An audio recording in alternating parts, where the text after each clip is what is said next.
This is RetRead Podcast. We take a deep dive into the Fear Street series And review other books we've read. I'm Serge. And I'm Anna. We're happy you can join us.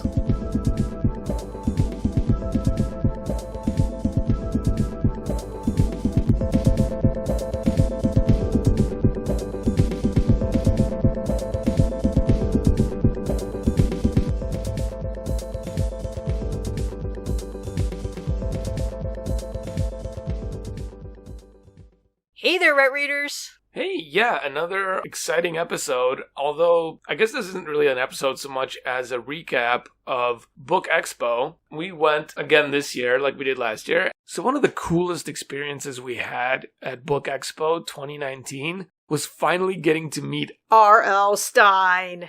ROMGLOMFG Stein. What? OMFG. Guys, just picture this moment, right? Here we are, decked out in our RetRead podcast gear. We're wearing our RetRead t-shirts. We got our RetRead business card. We're shoving in his face so he can, personalize the book to RetRead Podcast. Telling him about our fan theory. A little bit awkward, right? It could have been awkward. I think it was a little awkward.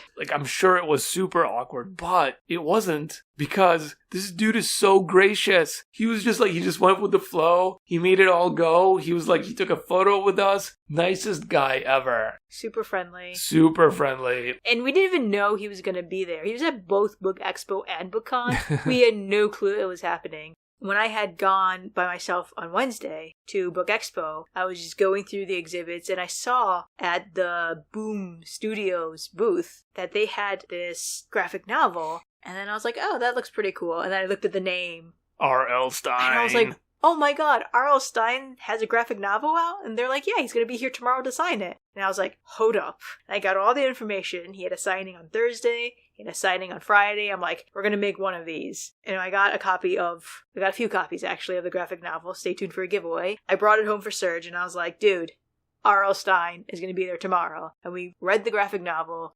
We were hyped and ready. Yeah, we told him we're doing a podcast and we're reviewing all of his books back to back to back, consecutive order. And we told him about our fan theory a little bit.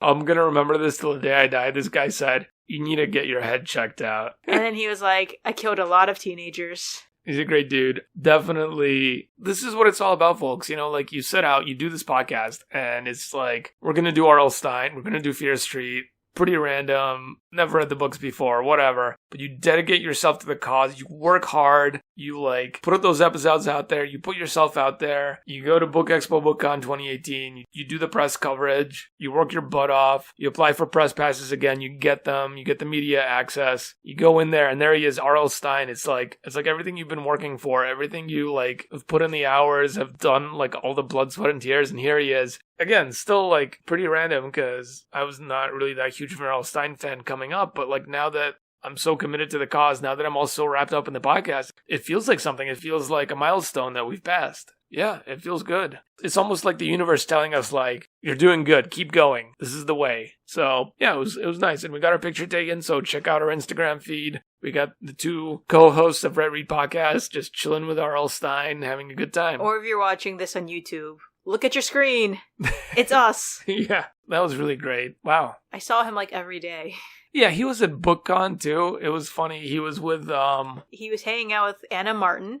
That was a 90s kick for me because I was a Goosebumps kid and a Babysitters Club kid, and I was like, what? It was so funny, yeah, because he had the Anna Martin panel he went to, and they were chatting with each other and laughing afterwards, and that was a little bit of it was a little mini vortex because obviously the Babysitters podcast is doing really great now, Babysitters Club, and also Arglefump. They're doing great work over there, and we're great fans, and then got the RetRead thing going on, and it's just vortexing into each other. And then RL Stein literally stays for the panel after that, which was Joe Hill. And you guys know, if you've been listening to the RetRead podcast, we shit all over Joe Hill every chance we get. But I did meet Joe Hill, and he's a super nice guy. He's such a nice. He's so chill. Joe Hill is the coolest guy ever. Stay tuned to our next episode where we talk about the BookCon experience because there's gonna be a lot of Joe Hill in there. But anyway, I felt like that panel where you got RL Stein sitting front row, listening to Joe Hill talk about horror. Was it just RetReadception right there? It was nuts. It was great, but let's start talking about BookExpo. Yeah, Book Expo was great. We went to so many great panels this year. This year we were at all 3 days of Book Expo. I was there on Wednesday. Serge wasn't able to make it. So I actually hit up a few panels while I was there. Okay, yeah, so let's start with day one of Book Expo. It was kind of a madhouse. I got there really, really early. They were lining us up weird, and when they opened the doors, Macmillan was actually dropping the ARC for Leigh Bardugo's adult book coming out in October. It's Ninth House. And let me tell you, I had ideas that I would go get it and we'd be able to review it. But boy, so did every single person in line. And I wanted to obey the rules and not run. So I was getting trampled and shoved, and I was like, this is not worth my life. And I still made it to line, except I was like maybe 10 people away from getting the ARC. So that was a bit heartbreaking. You managed to not get the book, but you also preserved your dignity, and it's something to be proud of. Well, how did the rest of Wednesday go for you? I went to 2 panels. So the first panel I went to was George Takei's panel, They Called Us Enemy. He has a new graphic novel coming out, and it's called They Called Us Enemy. It's directed towards like a younger audience, and it actually depicts his time in a Japanese internment camp in the US during World War II. If you don't know who George Takei is, he played Sulu on Star Trek.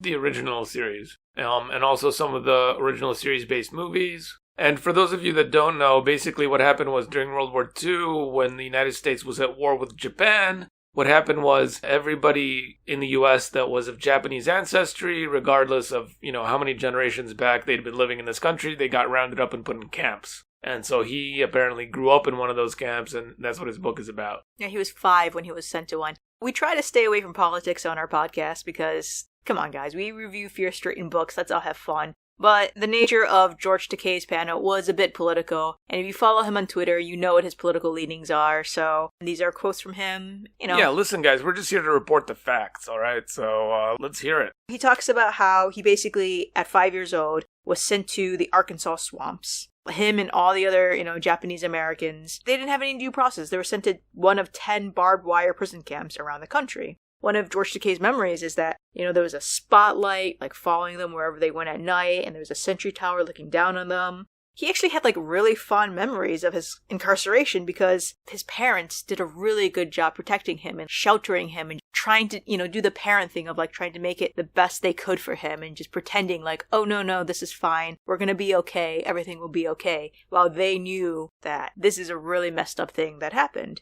Every morning, he would, as well as with the other children, they would go to class and they would say the Pledge of Allegiance. And as he got older and he was thinking back to it, he just thought of the irony of the pledge. I pledge allegiance to the flag, blah, blah, blah. And then it ends with, and liberty and justice for all. And they had to say that every morning. It's a really ironic thing because there was no liberty, there was no justice. They were just sent to an internment camp. As he got older, as a teenager, he grew more and more curious. So his teenage years were filled with him reading history books. And what was interesting was that there was nothing about his incarceration/imprisonment. He refers to it as both.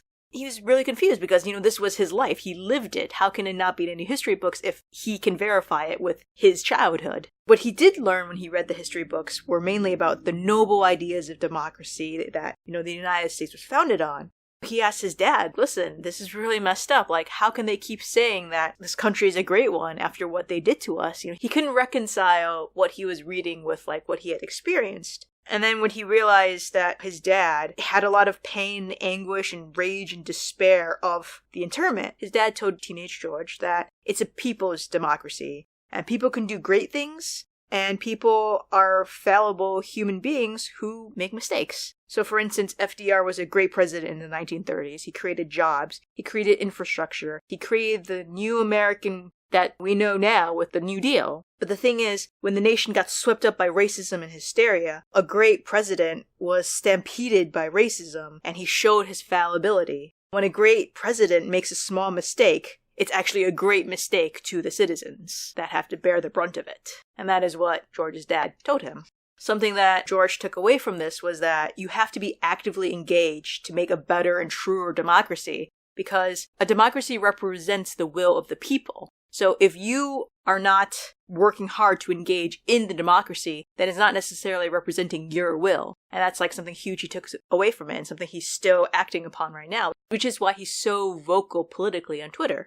He talks about the history of the country, and it's filled with cruelty and injustice and violence to minorities since the beginning, starting with George Washington, Thomas Jefferson. Thomas Jefferson wrote the Declaration of Independence, but he's also a man who owned a lot of slaves. And both George Washington and Thomas Jefferson were great men, and they had slaves. So there's this endless cycle of cruelty and injustice that's embedded in the history of these United States. He actually testified in 1981 in these hearings about the internment to Congress. Mm-hmm. And the result was that in 1988, finally, Reagan formally apologized for the internment. And he said that, he testified in 1981. Reagan didn't act until 1988. And he says that, the U.S., it's a nation with amazing spirit. But the thing is, democracy acts really, really, really slowly. You have to be in it for the long haul. You have to, work hard and be engaged for just a long time in order to see maybe a result that you'd like and not just give up right away. Because, he might have testified in 1981, but he testified after, how many years of this being a part of his life, of him thinking about it. He talks about how this graphic novel exists because he wanted to capture a child's view of what happened, and he specifically wants it to be aimed at the young in the United States. He wants them to learn about the cycle of U.S. history so that they can build a better America. He wants them to know about the Japanese internment because it's not really something that people talk about. It's not something people necessarily know about. And you think well, how can they not know about it? I mean, what's the statistic? 22% of millennials don't know what the Holocaust is. 10% of U.S. adults don't know. But if you ask them about specific concentration camps, it becomes 41% of all people polled and 66% of millennials. It's terrible. And then obviously this Japanese internment is even less known. I mean, part of it is that in certain parts of the country, there's not that many Japanese people. I feel like further out west, actually, there's a lot of Japanese Americans. So I guess it probably depends where you live. I would hope people in California and Washington and Oregon know about the internment because that was a really big thing over there. Shouldn't people know about the history of the country you live in? Of something that they've done in, recent history? Sure. I don't think not having Japanese Americans in our area or areas you've grown up in, should negate the fact that, it's an important part of American history that we should know. If you think about it, George Takei was sent to an internment camp in Arkansas. Shouldn't people in Arkansas know about it? There's an internment camp right in their state. I mean, I honestly, don't think that horrible parts of history should only be taught in the parts of the country where it happened. No, I said, at least people there should definitely know. Well, I think people everywhere should definitely know. Well, okay. That's my argument.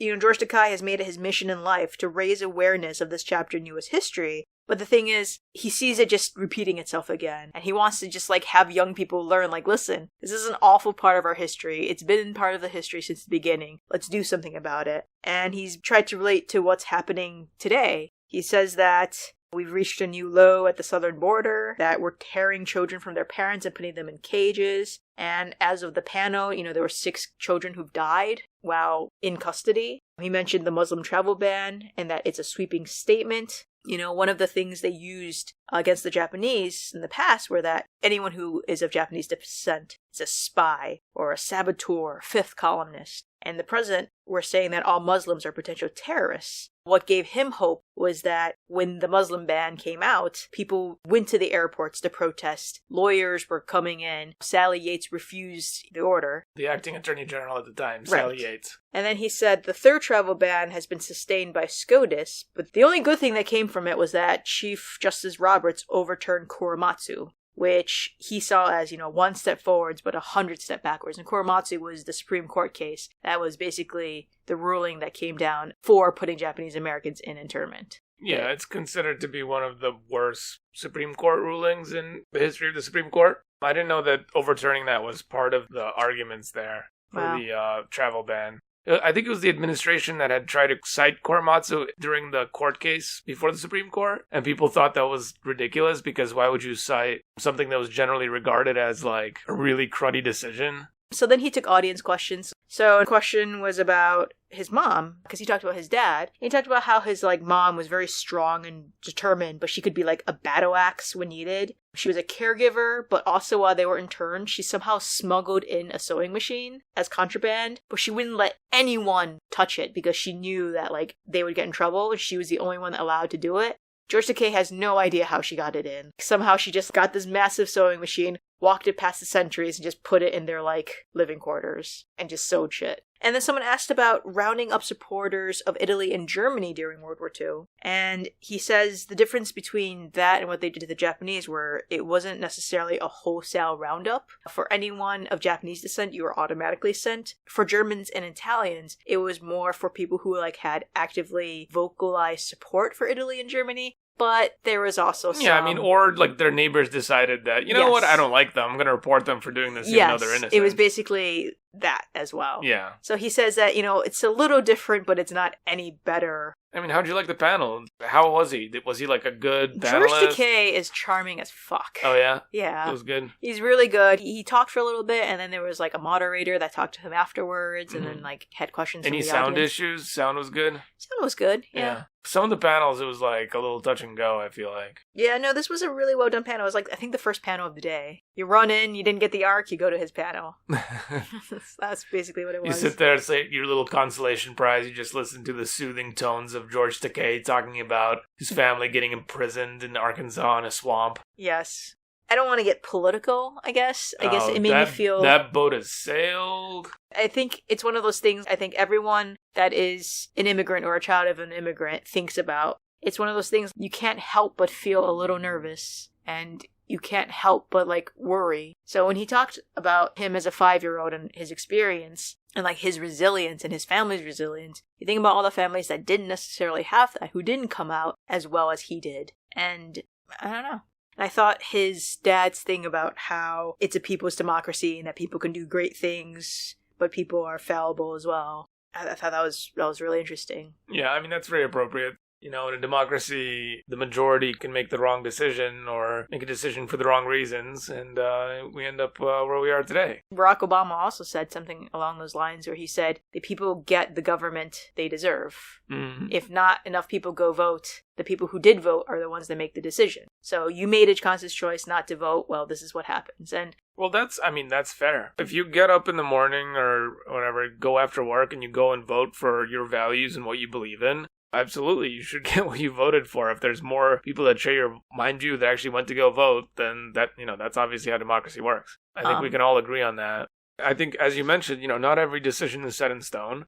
And so we can always try to work to redress the wrongs of the past. And by the way, just because the thing you voted for last time passed, you voted for a candidate and they won, that doesn't mean you get to, stay home the next election and like sit on your couch. Like, no, you have to keep fighting for it. You have to keep voting. Or keep phone banking, keep canvassing, all that good stuff. Right, because at the end of the day, things change. So you want things to change, go vote for that. If you want things to stay the same or go back to the way they were before, go vote for that. Go vote. Because if you don't keep voting every single time, somebody else is going to make that decision for you. That's what happens. That's what's going to keep happening, hopefully, because we want democracy to continue. Exactly. I think we veered into a little too political arena.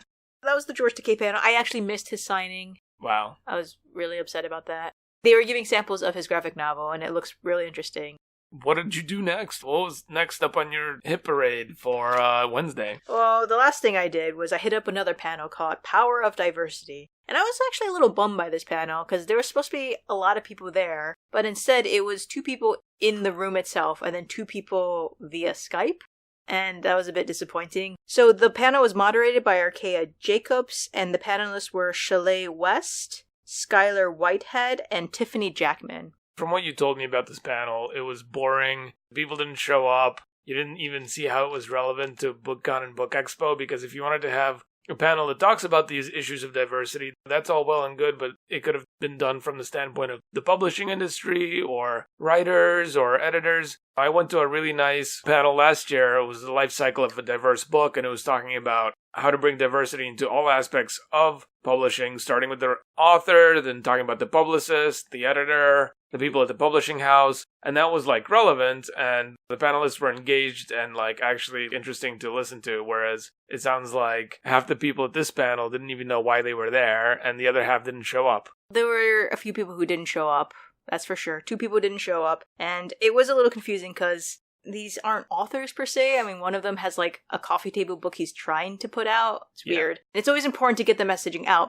But I do think it should have been more relevant to the book industry itself. I guess they were worried, like, they can't have the same book diversity panel every year talking about the same thing, but, like, this was barely relevant. It's important to have diversity panels, but this one was a bit of a I don't know. letdown. This sounds like the panel I went to last year where it was, like, something about, like, being black in the age of Trump or something. None of them wanted to talk about Trump. There was no real direction to the panel whatsoever because they all had different things that they were talking about. Yeah, I think the real problem with this panel was that the moderator was one of the people Skyping in. Oh my God, are you serious? So there was a time delay. It just didn't work. Yeah, it's a disaster. That was day 1 of BookExpo. I had fun. It started at 12, it ended at like 5. I would hit up 2 panels. I had to leave right after the Power of Diversity panel because I wanted to catch the last non-peak train out of New York City. My day ended a bit earlier. Okay. Good news is Thursday was way more exciting, a lot more stuff going on. Yeah, let's just get into Thursday right after this intermission.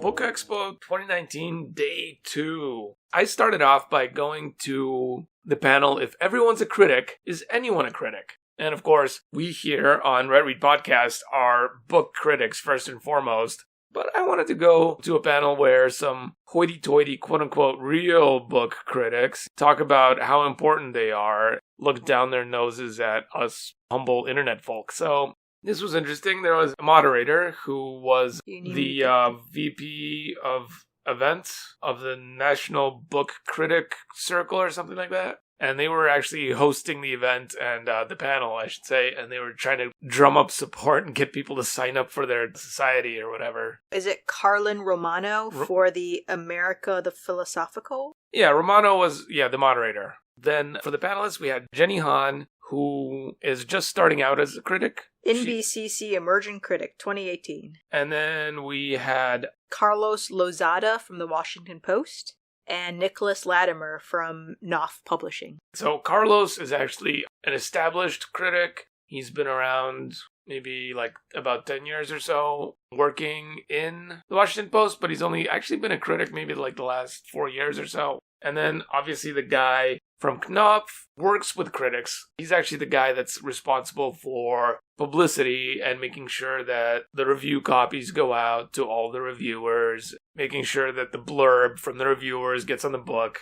All these people basically heavily involved in book reviews in a professional capacity. Let's start with Jenny. Jenny has a PhD and she actually started out in academia but decided to go in a different direction and became a freelance book critic. But she's still got a lot of that, like, academia kind of, like, stuck to her. It's very obvious because she came to this panel with a prepared statement, which she read out. I mean, it was a very well-written statement, obviously. She put some thought and care into it and was well-worded, but it totally...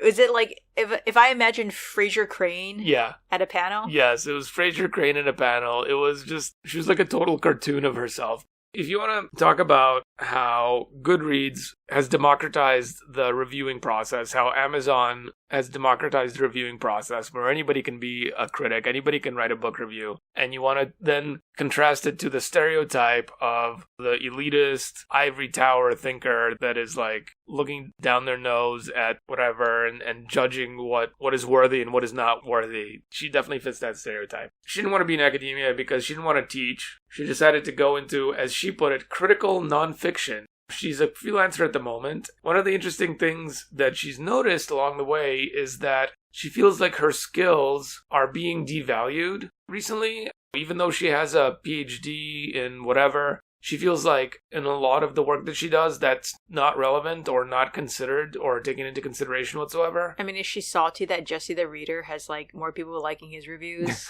Yes, absolutely. Yeah. Okay. He doesn't even have a PhD. How dare he? That's how she comes off. Look her up because maybe she actually posted this essay somewhere on the internet, and it was an interesting piece that she wrote and then read out loud to everybody in the room. So going back to how she feels her skills as a trained PhD in whatever are being devalued, one of the messages she often gets from publishers is, like, keep it short, don't be negative. she feels differently. She feels like in order to be a good critic, you have to examine and interrogate your reaction to the work as well as the work itself. And so you almost like take a step outside of yourself and look at yourself, interpreting the work and critique. Yeah, I know, right? I just rolled my eyes. That's what he's reacting to. I'm quoting her. This was like a little gem that was in her essay that she read out loud. Pop culture is teetering on the brink of Philistine chaos. That's just a little sample of her prose there. Oh my gosh, she is Fraser Crane. Yes, she's... So then she goes on to quote some dude from the 19th century who was like from the golden age of criticism or something. His name's Arnold. I didn't catch his last name, but I'm sure if you search for 19th century critic Arnold, you might come up with this guy. Although she prefaced this a million times by saying that he is problematic, because 19th century obviously, said that critics have the ability to discern the best that is known and thought in the world. So she kind of sees her role as that. She is out there weeding through all the thoughts and the knowledge of the world and discerning the best thoughts and the best knowledge, and then conveying to us, her readers, what those things are. Matthew Arnold. Yeah, so that's Matthew Arnold said that, apparently. That's the conclusion of her essay. Everybody claps politely. Mark Kermode from the BBC, he has a PhD, and he doesn't seem to have the same issues she does. I mean, he reviews movies, so maybe it's different, but he seems to be like having a jolly old time with his podcast, TV show, and many radio shows and like newspaper. I can see where she's coming from, but I do think like someone who refers to her critical analysis of work as like critical nonfiction. Does that mean every review I write is critical nonfiction? Do I just refer to myself as like critical nonfictionist? Actually, you know what? We transcend critical nonfiction with our reviews of Fear Street, where we actually launch into our own very in-depth fan theory. We are transcending into critical fiction. So, lady, watch out, because that is the future of reviewing, and RetRead is coming for you. We're going to eat your lunch. Tittering on the brink of Philistine chaos. I actually do love that. That's pretty fantastic. So anyway, next up we got Nicholas Latimer. He's a 30-year veteran at Knopf. Basically, every single book that goes through that publishing house, he has to submit it for review and for awards. And, he works very hard for each and every single book there. So I guess if you want to get your book published, send it to him. Or not him, but whoever works in Knopf to whatever. Isn't Knopf an imprint of Random House? Yeah, Penguin? probably. Anyway, so this guy's like the opposite, right, of the previous panelist in that he has worked in the industry for like 30 years. So she's just starting out. He's a veteran, and he works on the other side of things. He works actually for the publisher. So he's reaching out to like Jesse the Reader. Problems of a book nerd. Kind of. He does want to obviously get his reviews out into the BookTube community, and because if he gets a review published in like a well-known magazine or whatever, that's going to sell books too. And he also needs blurbs to put on the back of his book, right? So he needs somebody to like write something like really pithy, or actually, yeah. He probably needs something really pithy because there's not a lot of space on that back of the book. So it better be like 5 words long and like memorable. He doesn't troll Goodreads? Well, yeah, he did mention that. Well, we'll get into that later. But the example he wanted to use for the work that he does is They're There by Tommy Orange. That's a fantastic book. Did I review that on the podcast? Maybe. But I got that signed for you in Cambridge, so you're welcome. Such a good book. So he was talking about how basically he's taking all of the credit for how good the book did, which is, interesting. Yes, it's not how well written the book is. It's all due to this dude. So he was talking about how, galleys went out 6 months in advance and they already had, a whole bunch of blurbs because they'd sent out, pre-galleys to, reviewers that had generated the blurbs. He mentioned how the book was already in its 18th printing, and every time it's reprinted, they have new reviews on the back. And he just wanted to mention that Knopf is one of the few publishers that actually gives credit to the reviewer. So a lot of the books, just go to your bookshelf and pick up a book, look at the back, look at the blurbs. A lot of the other publishing houses, what they'll do is they'll just say, New York Times, LA Review of Books, Washington Post, something like that, They won't give the name of the reviewer. Knopf is different. They put the name of the reviewer right on there. That's how they roll. It was interesting because the paperback version of They're There was actually published by not Knopf, but somebody else that was under the same umbrella of whoever their Penguin parent company Random is. House? they had, obviously blurbs on like the inside cover, and they didn't give the names of the reviewers on there. And he kind of like threw some shade. He said, they said there wasn't enough room on the page to put their names. And he held up the book. He's like, do you guys think there's enough room left on this page? And yeah, there's plenty of room. Most of the page was blank. So yeah, they could have totally. Anyway, moving on, we have Carlos. He's kind of like in the middle, right? He hasn't spent 30 years in the review industry, but he's spent a few more years than Jenny. What he does is he works at Washington Post, and he is the nonfiction critic. Aren't they all nonfiction critics, from what I understand? No. So he actually criticizes nonfiction work. So he's not going to read there because that is Philistine chaos. It's not pulp culture. There is not pulp culture. No. Fiction, fiction is beneath When him. she talks about pop culture, what is she talking about? Just like literary pop culture? I took that quote out of context because I just thought it was like a little microcosm of her writing style and just the whole concept of her bringing a prepared statement to a panel at BookExpo at like 10 o'clock in the morning. You have to just picture me sitting there with my little like reporter notebook, scribbling notes in the first row, like... In your RetRead shirt? I was brand rep in the RetRead Podcast. Yeah, so he writes nonfiction criticism for the Washington Post, and what he did is he brought news-focused sensibility to the job, meaning that he was going to infuse his criticism, his reviews with current events type of stuff. So one example he gave was that when he first got the job, Bill Cosby was getting hammered with harassment lawsuits. And so what he did was he reread all of these bestseller books that Bill Cosby had published in the 80s that were like relationship advice books. He realized that they were like super, super creepy. And so it was also topical at the time. And so basically he like wrote a review of the creepy 80s relationship books that Cosby wrote in the context of the fact that he had like raped all these women, right? And it did really good and got a lot of clicks and impressions on the WAPO website, and so he got the job. And that's what he's kept doing. He just keeps writing this like topical, relevant clickbait reviews. That's me editorializing. Obviously, he doesn't view it that way. He likes to review things that are topical. He likes to take books together that speak to each other. So he won't just review one piece.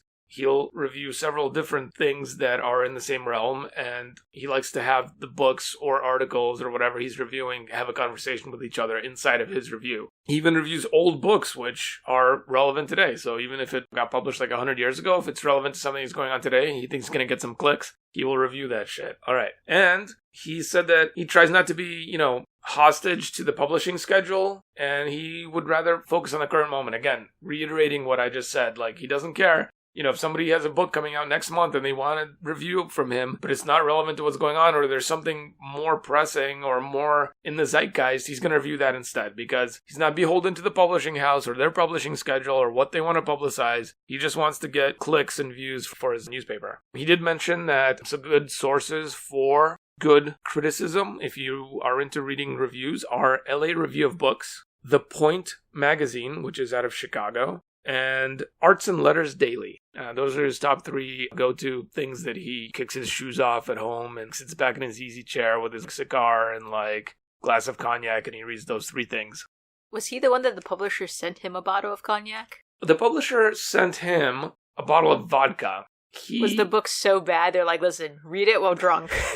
I think they were trying to bribe him, and what he did is he didn't open the bottle of vodka. He just keeps it on his desk at the Washington Post as a reminder to not let himself get bribed by the people pushing... Publishing house? The publishing houses, the people pushing, out free review copies. This is actually... Okay, so this is where Carlos is kind of speaking to us, the regular old Joe Schmo reviewer out on the internet somewhere. Is like, guys, be your own thing. Don't get all, like, dazzled by the free books you're getting from the publishers and give them, like, false positive reviews. And, this is a real issue I think we can talk about. Basically, he recommends that you don't give a fuck about the author and the publisher and have freedom from the publishers and the authors. That was like literally, I'm quoting, that's what he said. What do you think about that? I mean, we know we have a lot of these booktubers. They get boxes and boxes of books from the publisher, and then to be honest, they don't oftentimes even give a review. They kind of just talk about how excited they are to read the book. They show you the glitzy, shiny new cover. They might mention like a previous book from the author that they've read. They tend to like summarize. They do a book haul and then they do a books I read in August or September or June or July. And they just talk about like all the books they read and like the book will be mentioned in passing. Like, oh, this was great. This, the synopsis, why they liked it, why they didn't like it. And it's pretty quick.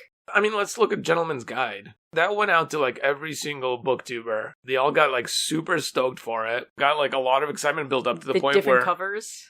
Yeah, there was like special editions for like your owl crate or something like that. Yeah, your loot crate had like a different cover from your owl crate, and your lizard crate had like a snakeskin cover, and it was like this whole thing. The excitement built up and up until we got to BookExpo and BookCon last year, and people were like trampling each other to get copies of the book, and then it turned out it didn't even matter because the publisher had literally pulled up a dump truck, backed it up into the conference, and just literally like just dumped maybe 1,000 copies of this thing, and they were just giving them out. We got like 5 copies or something because 2 of them were like signed. It was like the publicity was a literal publicity blitz. Right. I mean, it was an okay book. I think the bigger issue is when booktubers get paid promotions. I forgot what book it was. I think it might have been Veronica Roth's last book, where a lot of booktubers were paid to review the book, and then it was getting like 5-star reviews from all these booktubers, and they didn't have in their description section that it was a paid promotion or that they were paid for it. When people finally got the book when it came out, people were like, this book is really problematic and has a lot of issues, and it really like caused booktuber drama. But I remember that was a thing. Maybe I got the author wrong. But the point is, like, I think it's easy for Mr. Washington Post to say, oh, you're not beholden to the publisher, because he does get a paycheck from the Washington Post. For reviewers like the booktubers, like, we don't get paid for reviews. You and I here at RetRead Podcast, we sometimes get ARCs if we're lucky. But we have outside sources of income. Publishers, if you're listening, keep sending those ARCs. We love them. We appreciate the ARCs. Get a 5-star review from me any day of the week.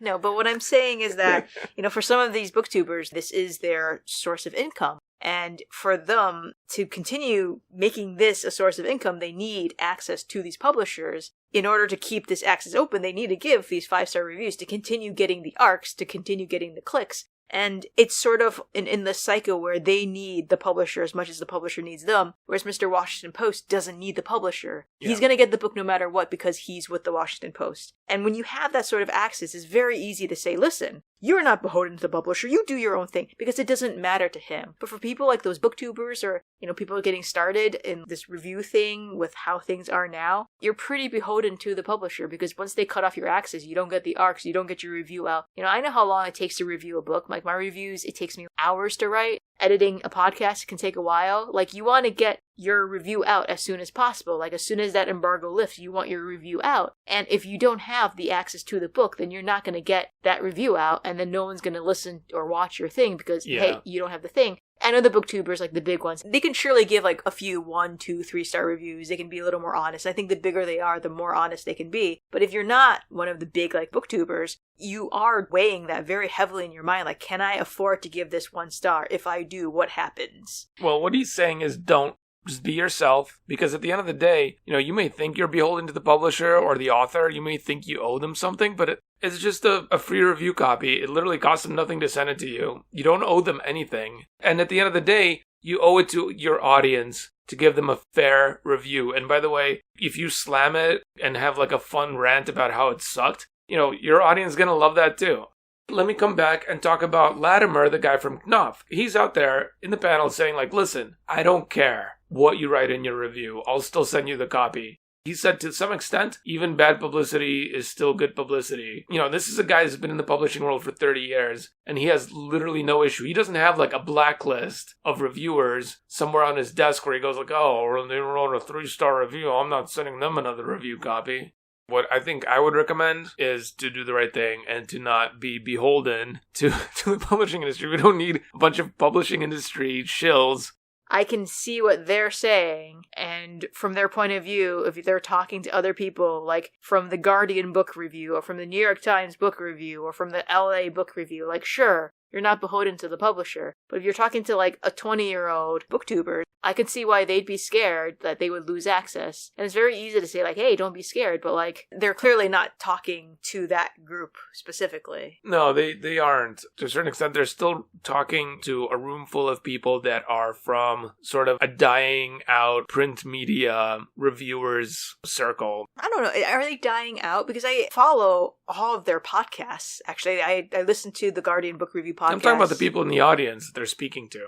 Yeah, but the people in the audience probably also listen to the podcast or like produce the podcast or something like that for each of those different things as well. I think they're kind of right and they're kind of wrong from my standpoint. If you think about it, this one guy at the Washington Post, he's got the vodka bottle on his desk and he said, you know what? I'm not going to be swayed by this blatant, flagrant attempt at bribery, right? But, for every Carlos out there, there's probably somebody else that drank the vodka bottle and like, you know what, that was some good vodka. I'm going to give this thing like a positive review. Just because you work for Washington Post doesn't mean you're somehow above it all and not susceptible to bribery. Like, we're all human beings, we're all fallible, and you have to think about yourself, be conscious as a consumer of criticism of the fact that this was written by a human being. Publishers apparently will just send out free vodka or free whatever, what have you. So be aware that take that criticism, take that review with a grain of salt, read another one, get a second opinion, because at the end of the day, yes, there are like these blitzes of publicity, and even established critics, people attempt to bribe them. And this is a guy that criticizes nonfiction. So we have to presume that some dude wrote a nonfiction book, some dry as shit stuff that none of us are going to read ever. And their publisher thought that they could get a measurable improvement in sales of this book by like sending a critic a vodka bottle. Like, they will stop at nothing. So just because somebody works for a quote unquote reputable source doesn't mean that it's an unbiased review. Carlos might be unbiased, but like, what about the guy sitting in the cubicle next to him, right? And at the same time, be aware that the people on BookTube and the people in podcasting that are reviewing books, even your humble reviewer on RetRead Podcast, I can tell you, like, the first few times, like, we got free ARCs, I was, like, a little bit dazzled, for sure. I wasn't. I've given ARCs 1 star. They do care if you write the review. If you just, like, get a bunch of free books and you never review any of them, that might reflect poorly. But otherwise, no, it's fine. Give your honest opinion. Make it fun. If you're reviewing, and as an amateur, like, make it fun for yourself. If you didn't like the book, that's okay. Turn it into a fun experience by like bashing the author and launching into like ad hominem attacks. That's what we did with Don't do that. That's a horrible advice. When I write a bad review, I do like rant and I dissect it point by point. Search can confirm, like, I spent hours, legit hours, writing 1-star reviews, and those take me longer than my like glowing 5-star reviews. Oh, sure, yeah. If a book got like 3 or 4 stars, it was like, yep, it was good. Done. If a book got like 1 star, it's just like clickety-clackety for like 5 hours and like poring over the book, rereading it a second time, basically, like analyzing the heck out of it. Sometimes a bad review can be more fun to do than like an average review or like a slightly good review or even like a great review. So just relish in that, own it. Own your opinion. Don't be swayed by like whatever free swag you got sent by the publisher or the kind email the author sent you. Like, whatever. It's fine. That was my takeaway. I did ask a question at the panel. I said, like, how do you guys feel about Goodreads? Nicholas Latimer is the one that fielded this question. He basically said, he'll never quote a Goodreads review on one of his books. He doesn't see quality in it. And they seemed like they were kind of in denial about the existence of Goodreads whatsoever, as it slowly makes them completely obsolete. I don't think it makes them slowly obsolete, but I do think... Rapidly obsolete? Well, it is one of those weird things, right? Because when you hear about a book that you're interested in, at least what I do is when I first see a book I'm interested in, I go in Goodreads, I see the average Goodreads review, and I just read the Goodreads reviews. That was how I phrased my question. I'm like, in this day and age, this is what people do. And then I said exactly what you just said. What are your thoughts on that? And then there's people in the audience chiming in and going like, yep, that's what I do. Or... I'll read what my friends said about it, Everyone was like nodding their heads like, yep. And the panelists were like, sweat drop. That is an interesting like question that you posed, right? Because like people, when they want to like see a movie or think about seeing a movie, they always go on like Rotten Tomatoes. And what Rotten Tomatoes does is like you read clips of critic reviews. But like Goodreads doesn't have the whole like bringing critic reviews into their system. You know what I mean? Mm-hmm. Like Rotten Tomatoes like they could have done that, but they chose not to.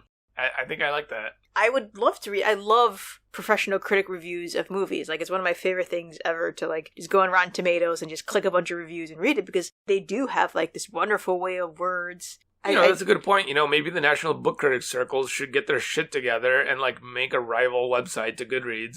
The internet's a democracy out there. If they make a good website that, like, is somewhat like Rotten Tomatoes and collates professional reviews in that fashion, that might be something. But maybe the writing industry is so rotten to the core. Why are we ad hominem attacking, like, no, because seriously, industry? like, maybe they're afraid for critic averages to get compiled.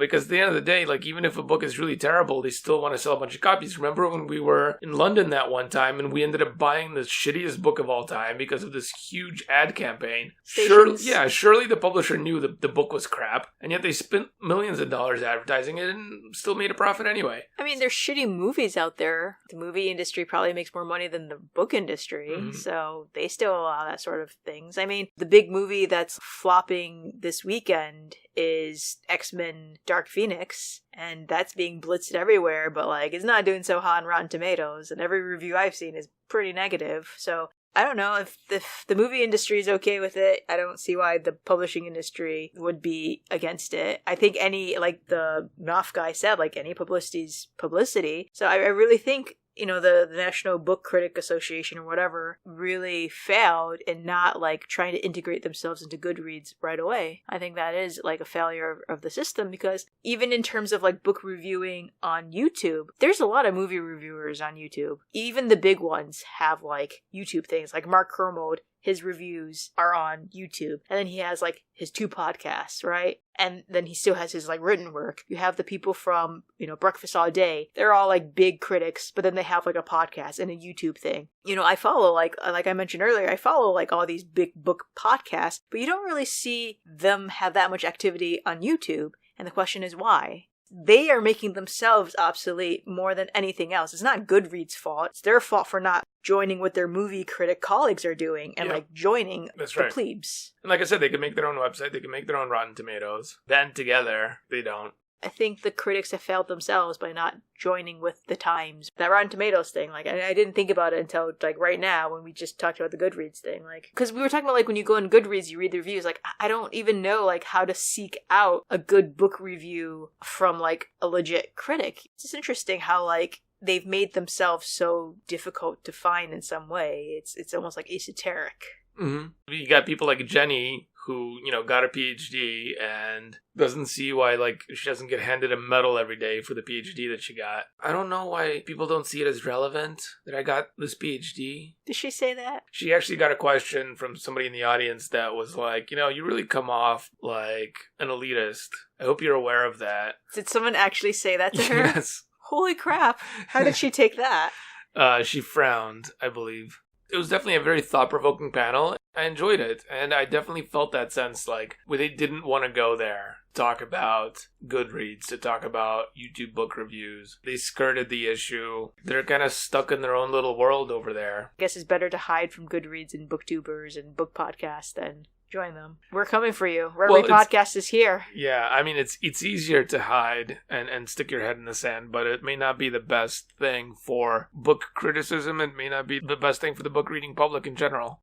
That sounded like a really interesting panel. Yeah, it was. That was one of my favorite panels of the day, but after that, I went to the PEN America panel, which is the one that I went to as well. Yes, Journalism in the Time of Trump. So the panelists were Jason Johnson of The Root and Jim Ruttenberg of the New York Times, and it was moderated by Suzanne Nossel from PEN America. To start off with, this panel was pretty interesting. Definitely some good insights from other journalists to talk about journalism in America, so that was kind of cool. So to start off with, we had Jim, who was asked, where did this whole new political dynamic of kind of targeting journalists and, like, airing your grievances towards journalists and kind of, like, aiming your ire towards journalists as a political candidate, specifically, at rallies. And according to Jim, Sarah Palin actually started it all the way back when in the 2008 campaign, and Trump is just carrying that forward and building on it. He also talked about how a lot of these vocal attacks on journalists the divisible things we see at the rallies where, we have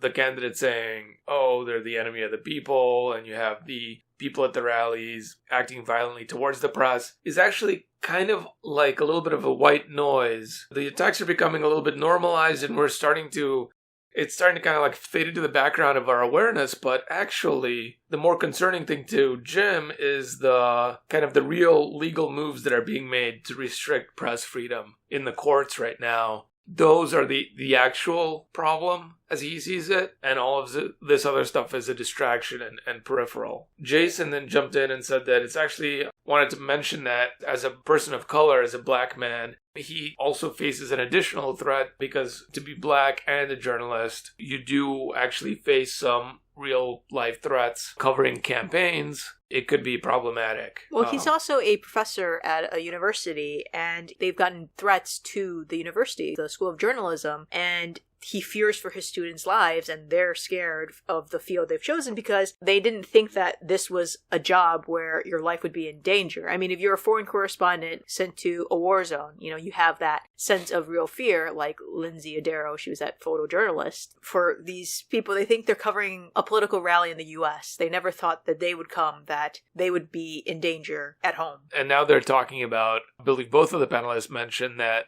now journalists are wearing bulletproof vests to cover political rallies. They're building bunkers around news organizations just in case for car bombs and the such. And they never thought it would come to that. And we know that we had last year a newspaper office was shot up by, some kind of maniac with some kind of weird political Well, it was ideas. the guy who was sending bombs to news organizations too. And I think it was Jason who gave the example of there was a journalist who bought a home for his parents. He was, able to buy something for his parents because we all wish we could do something for our parents. And then his parents' home was on the list of addresses to send bombs to because guess whose name was on the buying of that home? And it's just like this real fear of their own lives. I mean, they do say listen, what's more important is what's happening to the press freedom and what we're allowed to do and all the legal things that are being taken against us. But at the same time, there was also this existential fear for both their lives and the future of press. That's interesting that Jim is taking the point that, the legal moves are the problem, and Jason, as the black man on the ground there facing death threats, is saying hold on a second, this is also a problem that we have this climate where it is now actually physically dangerous. Your life is threatened doing your job now. He did mention that apparently 29% respondents to some kind of survey said that they believe Trump when he says the press is the enemy of the American people. This is a hastily scribbled note, so I don't know exactly who was polled for this, but that is definitely too high of a number regardless of who was polled. So, I could see how Jason might be concerned about that because certainly he doesn't see himself as the enemy of the American people. He sees himself as, part of American democracy. He did say something along the lines about how the 24-hour news networks help sort of perpetuate this idea that there's incredible bias within the news because they do a lot of assumptions. There's a lot of commentary. And I think both Jason and Jim said they just need to start reporting the news, stop assuming the news. Just having people on who know nothing about the topic but are just talking heads and they're just there to bring in ratings. One of the concerns, I think, was it Jason who talked about how he's from Youngstown. He grew up in Youngstown. He's not from Youngstown, but he's from a few miles down the road, I believe. So Jason said, Youngstown also has women and people of color, but you wouldn't know it from the national coverage. It seems like they go to the same diner over and over again, and every time they go, they just end up talking to a white dude, and it's where's everybody else? And they also said that, reporting is now just flooded out by commentary. Sometimes that commentary is with an expert, sometimes it's just with someone who has an agenda, sometimes it's just a talking head. The gap is far too big to fill with real reporting of news. Yeah, they also got into, all the hand-wringing the press has been doing over the 2016 election. And, we've all heard this rehashed a million times. Did the press enable Trump? They did acknowledge that Trump was a big driver of clicks and ratings, and so they kept getting free coverage because, hey, they want to make money, right? And the other thing is he was getting very light coverage compared to the other candidates because the press wasn't really taking him seriously, apparently. They gave him the benefit of the doubt for everything he said, and they didn't want to fact check him because they're like, well, it doesn't really matter. Yeah, they figured it didn't matter because he had no chance to win anyway. Apparently now they feel really bad about that. They said that after he became the candidate, that's when they started actually covering him like a candidate. But then they said, like, by then it was just too late. They had already given him so many free passes and so much free press that they couldn't undo what they had done. They also mentioned that, even though they kind of feel bad about it now, they actually haven't learned anything since 2016. And, Anna just mentioned on this earlier, the coverage is not very in-depth on the various news outlets, and they're just not digging deep enough. I mean, they do say that print media, like Washington Post or New York Times, the things that get the most clicks for them are actually their investigative journalism type things, like their big in-depth coverage articles. But those things aren't necessarily what's driving the ratings on TV. I think Jason had mentioned that if they want more in-depth coverage on cable news, they could just have 1 hour long segments for each of the Democratic primary candidates. They'd be able to fill up way more than 24 hours of news with that.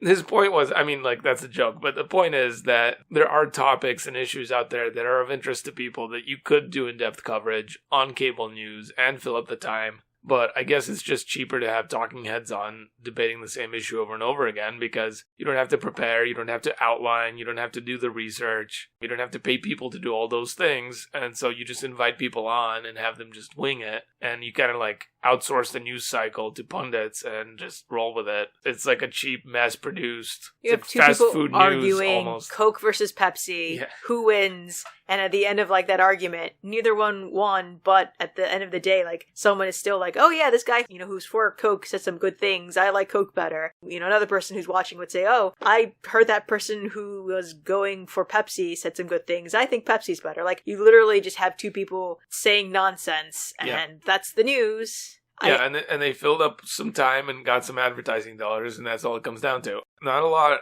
goes into it, right? They're just trying to, make as much advertising money as they can for as little input as possible in order to maximize profits. Obviously, the two panelists were not necessarily fans of the 24-hour news networks. Yeah, although Jason goes on 24-hour news as a contributor or whatever, so Gotta still eat. makes money off of it. Gotta pay your mortgage. Yeah. It is what it is. An interesting thing that they mentioned is that with this whole press is the enemy of the American people type of spiel and the whole get him out of here thing, Trump has actually managed to inoculate people against good information, quote unquote good information. Because if that good information contradicts, the narrative that somebody that might support him has in their mind, they're going to just basically be able to ignore it and fall back on the whole fake news thing. Well, it's like a cognitive dissonance thing that they've played into.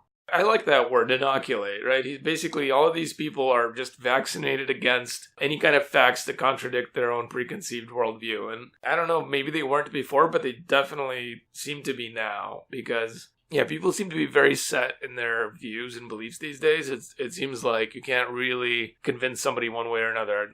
They did talk about the doctored Nancy Pelosi video where they kind of slowed her down a little bit. Jim just wanted to blame everything on Facebook. And then Suzanne and Jason kind of ganged up on him really? You want to blame Facebook for this? Can you really hold them to that kind of standard? Are they responsible for the content that other people post there? And then he was talking about wait a second, I'm from the New York Times and we consider ourselves to be a newspaper of record. And, we have standards about what we write and blah, blah, blah, blah, blah. Which we here at RetRead Podcast kind of mentally called bullshit on because New York Times will print some really bullshit, both sides crap without really considering what the consequences of it are.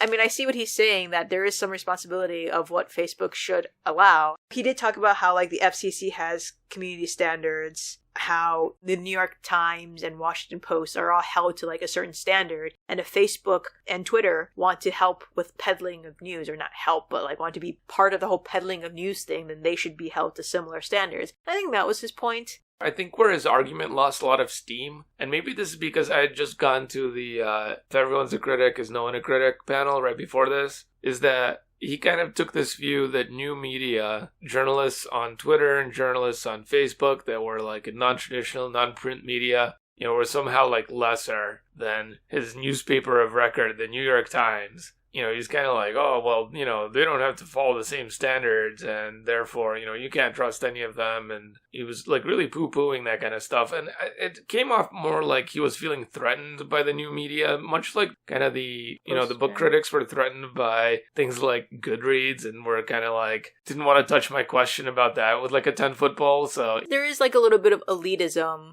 in how he talked about that.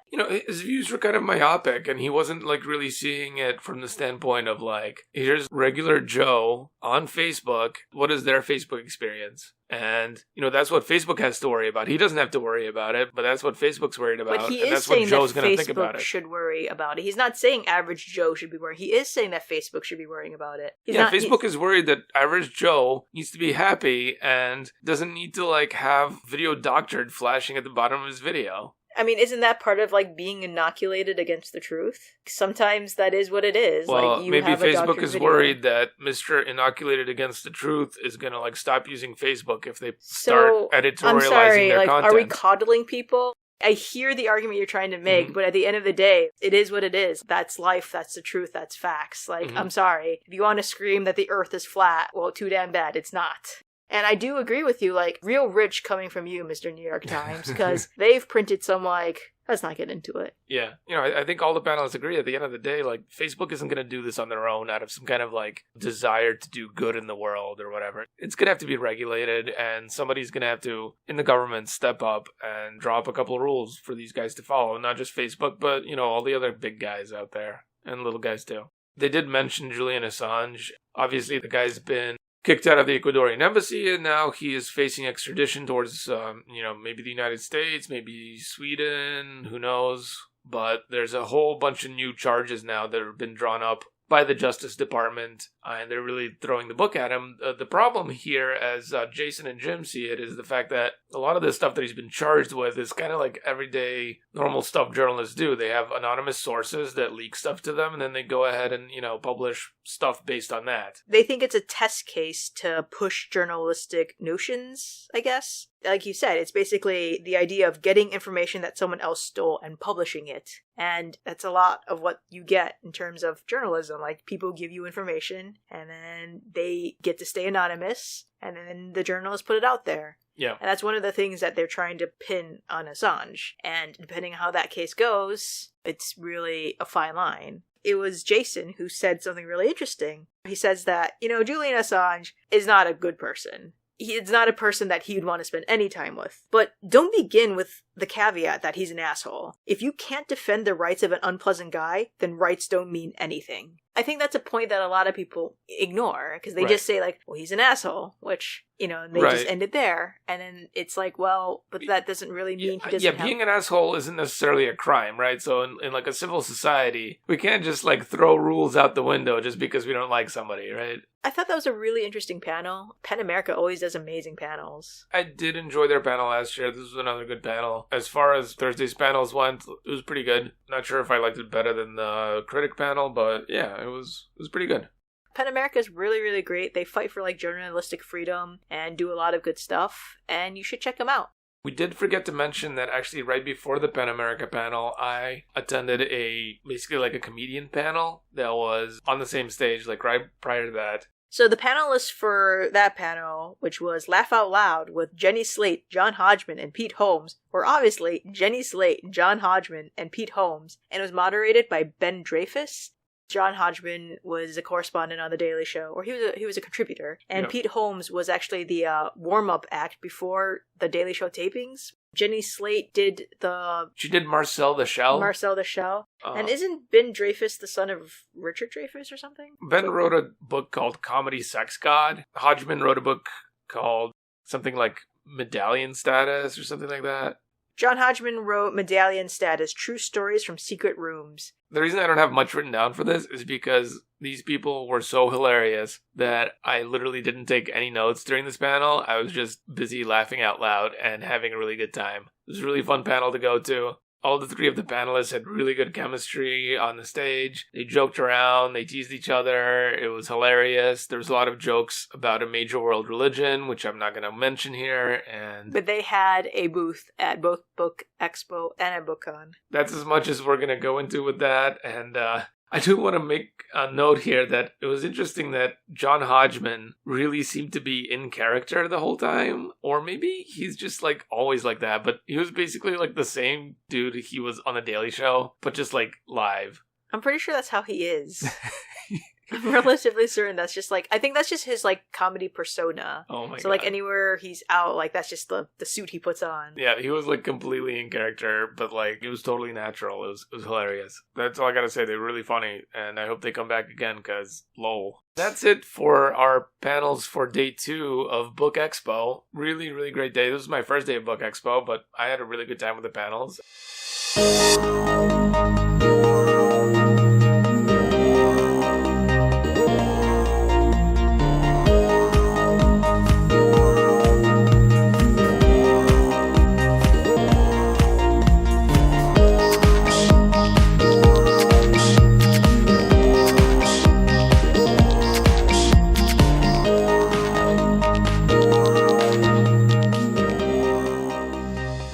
Talk about the panels we went to on Friday. Day 3 of BookExpo, going out with a bang. Well, day 3, I think your first panel was Women in Politics, Inspiring Stories and Paths to Success. Well, I just want to mention that right before I got to the Women in Politics panel, I wanted to get a seat close to the stage, and I caught a little bit of the panel that went before it, which was the LGBTQ AI plus writers in 2019 panel. Oh, nice. It was interesting. I don't have much written for it because I kind of just caught the end of it, but I do want to mention that, you know, I did go to a few of these LGBTQ AI plus panels throughout BookExpo and BookCon, and this is the first little whiff of like this year's trend. I have this one note here, and it says, "Make everything gay and don't follow the trends." It's a little carryover from, I believe in last year's LGBTQ sci-fi panel, was it Charlie Jean Anders that said like, she just wants to like just make everything gay in her stories just because she can, and like why the hell not? And that was a little carryover of that, but that's like is a little bit of this. It started bubbling up. We'll get into that later, but right after that I did go to the Women in Politics panel, which was hosted by Alison Stewart, who also hosts my favorite radio midday show called All of It. It's also a podcast if you're interested. But yeah. Listen to it after you listen to our podcast, obviously. The panelists were Ambassador Susan Rice, Samantha Power, Senator Janet Howell, and Teresa Howell. This was really interesting, mainly because Alison Stewart is really cool. She did a really good job moderating. She asked some like really interesting questions. And then Ambassador Power has just written this big old book, The Education of an Idealist. This is going into how she came into the Obama administration as kind of a young idealist. She actually came from a background of being a journalist, actually a war journalist, and also an activist. But now she has to become a diplomat. And activism and diplomacy are two different ends of a seesaw. She was the 28th U.S. ambassador to the United Nations from 2013 to 2017. Mm-hmm. And so she actually kind of had to adapt. What happened was, in the administration, Ambassador Rice actually kind of like took her under her wing and, you know, kind of showed her the ropes, how to navigate policy and diplomacy. And she had to balance her own idealism with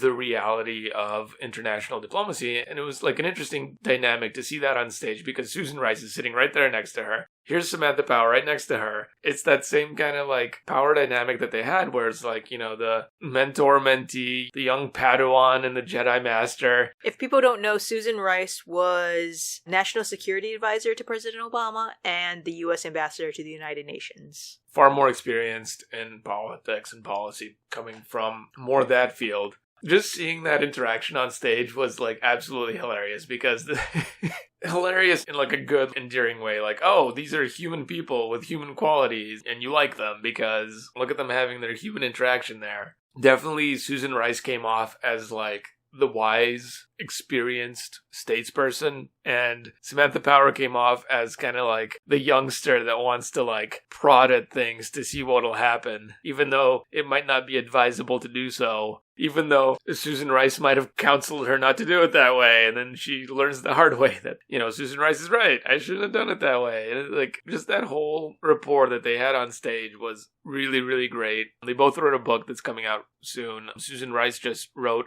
this big, massive autobiography. She hasn't written one prior to this. So this is kind of her way of saying like, okay, no, this is what I'm about. It's coming out in 2020. It's called Tough Love, My Story of the Things Worth Fighting For. When she talked about this, she actually came from, a family of immigrants, black immigrants that lived in Maine, but managed to get their children educated, get their children through college. And then those were her parents. And then she actually got a good education as well. And it's basically like the story of how she comes from a family that comes from humble immigrant roots that work really hard and they like build their life in America. And she's a really tough lady. Her big takeaway from life is, don't let anyone out there roll you. Act like a boss, or otherwise people are just going to take advantage of you. Don't take crap from anyone, and you got to know who you are and keep persevering. That sounds like every motivational speaker It sounds like every single speaker at BookExpo that talks about their life, but I think she presented it in like a really kick-ass way. Just a little tidbit she dropped in there about how like she'd go into a room with like a whole bunch of powerful men who took one look at her and expected something and decided they were going to like do whatever. And if her expectations from what needed to be the outcome of that meeting didn't line up with what everybody else was doing, she made sure to go and get it. And if anybody stood in her way, then she's like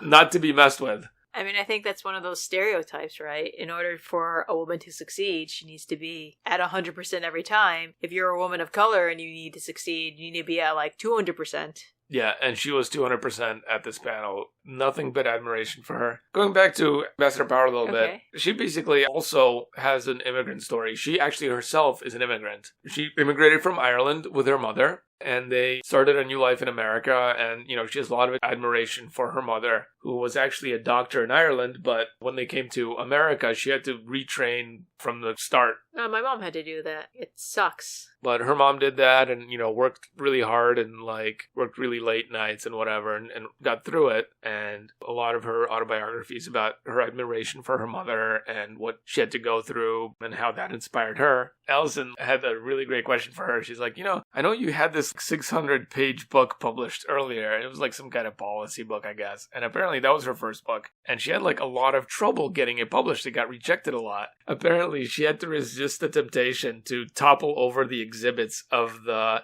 publishing houses that rejected her. Because, this is BookExpo, so all the big publishers have their exhibits there. Apparently she really wanted to just kick them over and be like, ha! Now let's talk about the Howells. Senator Howell was actually really interesting. They were slightly overshadowed because the two ambassadors had such a great dynamic going. But actually Senator Howell is very interesting. She's state senator from Virginia, and she was actually elected in 1991. Through some questioning from Alison Stewart, it actually came out that this was very interesting. You may recall we just had a big ol' femme wave in the 2018 elections, and it was basically a lot of female candidates ran for office and a lot of female candidates were elected into office in state legislatures and as well as the House of Representatives all across the country. And it was this big moment of women basically standing up and saying you know what, I'm going to take matters into my own hands. I'm going to go out there, I'm going to run for office, I'm going to do stuff. Apparently, a history lesson that I learned is that this is something that happened back in 1992. That was actually the first big female wave.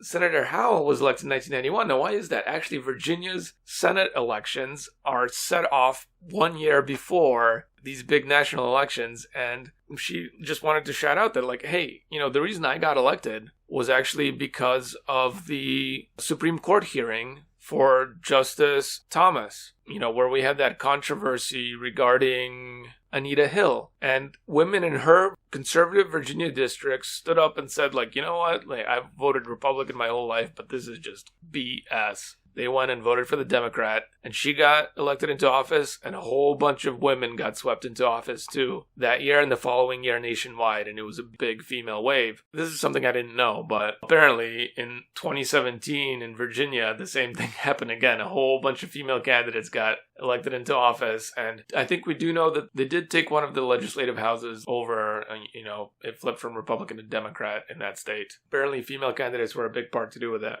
What did the other Howell have to say? She's the one with the book out, no? Yeah, so actually both of the House Senator Howell and her daughter-in-law, and they wrote a book together. And the point of this book is to give young girls like a reference point of who to look up to if they want to go into politics. Because when Senator Howell was coming up as a young girl in the 60s, she actually was interested in going to politics. But when she looked around as to like who her role model would be as a female in politics, the only one she could think of was Jackie Kennedy. And so she figured, well, if I want to go into politics, I better marry a politician. Now that she's actually in politics, she, realized that that's like a woeful state of affairs. And she wants to put this book out there for children to show that there are a whole lot of really amazing women in politics out there that you can look up to as role models. If a young girl is growing up and really interested in going into politics, she's going to have all of these women to look up to. And they selected like 20 different women. They're from many different political leanings. They did kind of make an effort to not mention the political affiliation of each of these women. They kind of just wanted to, leave that unsaid. It's not important, whether they're Republican or Democrat. It was more about like women taking agency and taking, things into their own hands and getting stuff done. Just the main point was to let kids know that women can be in politics. That was basically the thing. How did you feel when you were like listening to them? Do you feel the same sort of like empowerment that I kind of got from what you're saying, or? Yeah, I was mainly just really enjoying the chemistry between the two ambassadors, Susan Rice and Samantha Powell. Alison Stewart is just like my favorite radio host right now, so I was just like starstruck, and that was mainly my takeaway. A lot of like really interesting anecdotes were told throughout the whole event, and I just really enjoyed it. Well, one of the ones was they were talking about, I forget exactly what they were talking about, but there's this funny anecdote that Samantha Power related where she decided to have this election party, and I quote, "Had I sought Ambassador Rice's advice, she would have counseled me not to do this." Unfortunately, she didn't, and she ended up inviting, like, Gloria Steinem and Madeleine Albright and, like, her mom and, like, a bunch of, like, female luminaries to all go watch the 2016 election results come in so they could celebrate this new step in progress in women's rights. Well, that's the most depressing party ever. Yeah, well, hence the fact that, like, it was a mistake, and apparently Susan Rice could have told her. As Samantha is telling this story, you could just see, like, Susan Rice just face palm. Her palm just, like, dragged down her face, like, I can't believe Samantha Power did this. It went back to, she saw her mom there talking to all these really accomplished luminaries. Women. And she felt so proud to be among such great ladies, basically. I don't know what to say. A lot of little anecdotes like that. It was just a really nice panel. I really enjoyed it. Yeah, it sounds like a really cool panel. After that panel, did you have something right afterwards? Right after that, I went to the importance of LGBTQ plus literature. So the panelists for this panel were Trista Mateer, Tom Ryan, Hugh Ryan, no relation I think, Julian Winters, and Charlie Beale. Trista is a poet. Tom is the author of books for young readers. Hugh is an author and a curator at a museum. Julian is a writer of contemporary YA, and Charlie is a social rights activist since back in '62 and currently works in film, including the 90s hit movie Sleepless in Seattle, among many, many others, which I did not write down. But yeah, he's worked in a lot of movies. Anyway, starting right off, we begin with Tom. They're just talking about how they incorporate LGBTQ into their writing or things of that nature. So these are just general introductions. Tom, in his writing of books for young readers, prioritizes visibly queer teens, likes to balance being political with crafting a good story. Julian, launching off of the whole, do you want to be political or not, says that the current landscape is very dark, and he likes to avoid putting that into his writing. So he's more about writing about having power over your own future, like other positive aspects of life, just basically staying positive. So this came up in some of the other panels too throughout BookExpo and BookCon. I think this came up in like a sci-fi panel also. Like the question is, do you want to talk about, the current political climate in your book, which for the LGBTQ plus community is a little bit bleak with a swing to the right in American politics. This is all important, but on the other hand, everyone's already depressed about it, right? And reading is supposed to be an escape, so why not kind of focus on the positive aspects? And so Trista chimes in, and, she's saying that she actually writes more confessional stuff, but she agrees that it's, good to focus on joy. She tries to put hope into things. her quote here is, "I try to put hope into things, and I guess that's political now."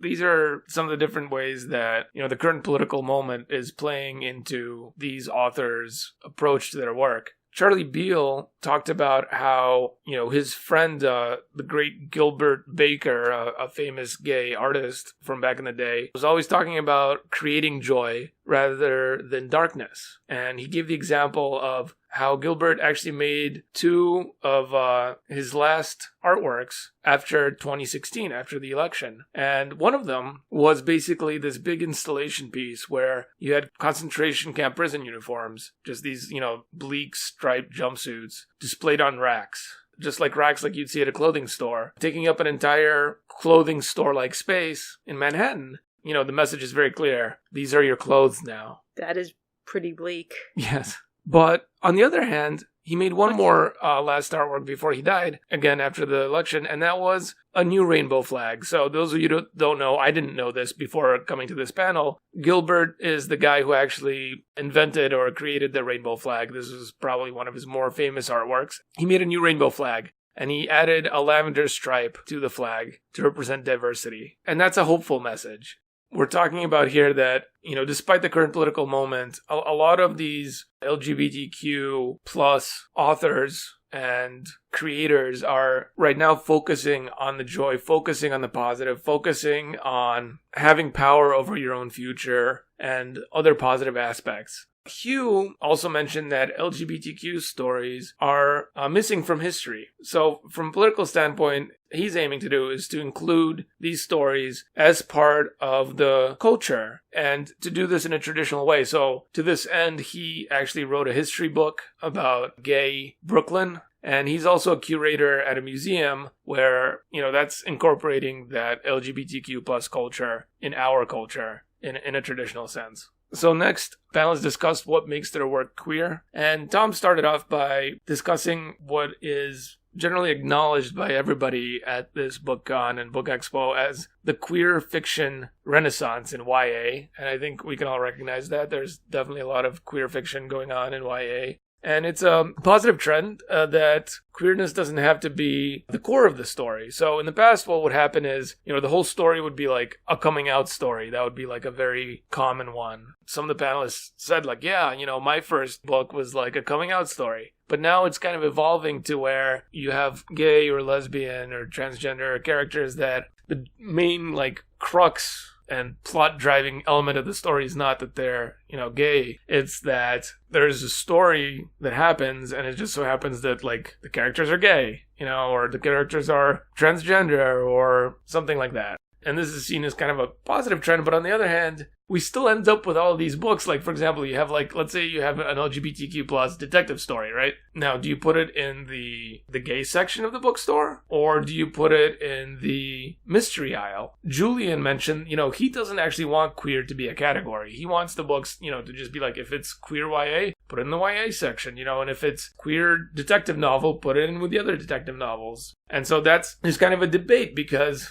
on the one hand, it's good to have these books be visible. And Hugh mentions, he's happy to be super gay about everything. Be out there about being gay. If you're somebody that's gay, maybe you want to find the gay books and you want to go to that section. It makes it easy for you. But on the other hand, somebody else mentioned that. So this was later on in the discussion, but I'll just mention it here.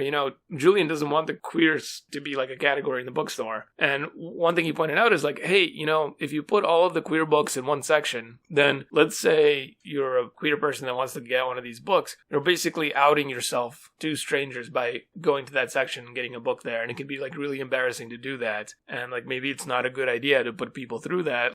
To their point of, you don't want to out someone who's not ready to be outed. If someone wants to read a specific book that is, if they're part of the LGBTQAI plus community and they haven't come out yet and they don't want people to know, but they still want to read these books, it makes sense that they can just go to any section they want and get the book they want without having to out themselves when they're not ready. Yeah, no, I think that's a really good point. And they definitely come back to talking about this later on. But, first all the other panelists need to tell us what makes their work queer. So for Hugh, like I mentioned earlier, he's just super gay about everything, and he's about inviting everybody in, but on his terms. So for him, everything that he writes is going to be like super duper gay, his words. Doesn't matter if you're not gay, that's okay, you can come and join the gay party, but again, it has to be on his terms. He also recommended the Oral Histories podcast, and I believe this probably jumps back to the point he was trying to make earlier about making the stories part of our culture. This guy's kind of like a historian, so one of the things he's talking about is, a lot of the gay history is kind of fading away because it was never written down. As the older generations die out, these stories are getting lost. Julian talks about how he just wants to make sure that his readers understand that they deserve a happy ending. He explained this. He says that he disagrees that gay people are, quote-unquote, allowed to have a happy ending. Either that or they get a bad end. Either by, virtue of, somebody else stepping in, they're allowed to have a good ending, or they'll just come to a bad end. And he wants to do away with that. This is going back to, the joy that they were talking about earlier at the beginning of the panel. This carried on through some other LGBTQAI plus panels in BookExpo, that there's basically this movement, and not only those, but also in some science fiction and other panels, there's definitely a movement towards, as we see darker times around us, when we look at the news or when we look at politics, I think from the literature, we're seeing a push towards more positivity, more joy. And so he's talking about, you don't need to earn your good ending. He's talked about the importance of, if you're a young LGBTQ reader, how damaging it might be, right? To always read stories where the queer character either comes to a bad end, or they're somehow allowed a good ending, but they had to really struggle and fight for it. It had to be earned somehow. He's saying we need some stories where they just deserve a happy ending. They just get one just because, Oprah, and you get a car, and you get a car, and you get a car. He's talking about what, the way he sees it, that's his job. He's gonna write stories where you just get a happy ending just because. No questions asked. And he wants to see more of that in LGBTQ literature. Now, Charlie fell back on talking about his friend Gilbert.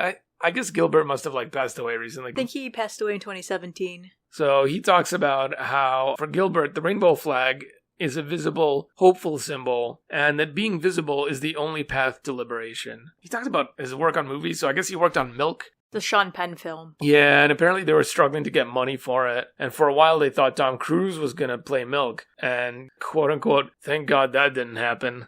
I felt like his answer for this was a little bit, what? He just started talking about I'm in the show business, and my friend was Gilbert, and he talked about the pride flag. Next, the topic came up that, this is Pride Month now in June, and why is it that, everything is super celebrated and everybody loves gay culture in June, but then, July rolls around and everybody forgets about it, right? And that's, the same kind of conversation that people are having, for example, about Black History Month as well, and we just recently... Or Asian American Pacific Islander. Yeah, exactly. Just recognize, I didn't even know that was a month. That's a month? May. Oh. For this 1 month, these people exist and we must talk about the issues, and then the other 11 months...